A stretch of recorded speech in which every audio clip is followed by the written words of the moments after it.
بسم الله الرحمن الرحيم. السلام عليكم ورحمة الله. قبل ما نبدأ في كلامنا اعمل لايك للفيديو واعمل اشتراك في القناة عشان تشوف معانا كل جديد في أسعار العملات المصرية القديمة. كلام النهاردة عن جنيه النهضة، جنيه تمثال النهضة. شوفوا الأول أهو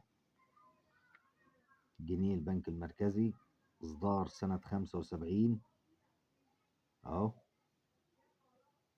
ادي الشكل بتاعه وادي الظهر بتاعه اهو يا باشا، ادي الظهر بتاعه.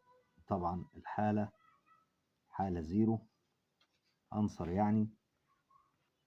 يعني اهو حالة زيرو قدامك ما تلمس. هنتكلم بقى عن سعره ده بالحالة اللي انت شايفها قدامك دي، ده سعره 80 جنيه.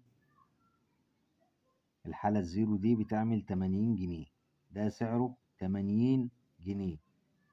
الحالة اللي اقل منه بتعمل 50 جنيه و40 جنيه و60 جنيه. كل ما كانت حالة الورقة زيرو سعرها بيعلى، فده سعره عشان زيرو بيعمل 80 جنيه. حالة أقل بتعمل 50 جنيه و40 جنيه.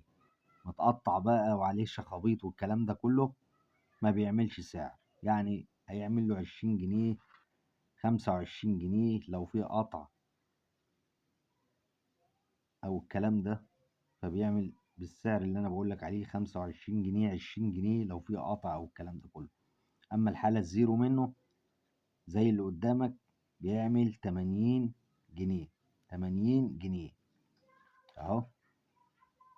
اماكن البيع والشراء جروبات الفيسبوك والمواقع زي ايباي وامازون وعلي بابا واوليكس والكلام ده كله. وافضل اماكن البيع هي جروبات الفيسبوك. جروبات الفيسبوك هي اكتر اماكن عليها البيع والشراء. شرط ان تكون العملة اللي معاك شبه حالة الورقة اللي قدامك دي. عشان تعرف تبيع اي عملة لازم تكون بنفس الحالة اللي قدامك دي عشان تعرف تجيب فيها سعر. اما الحاجات المتقطعة بقى والكلام ده كله دي ما بيبقاش لها تمن. الحاجات المتقطعة والمش شخبط عليها والكلام ده كله دي اسعارها بتبقى قليلة. متنسناش في اللايك والاشتراك في القناة. استنونا في فيديوهات تانية، والسلام عليكم ورحمة الله وبركاته.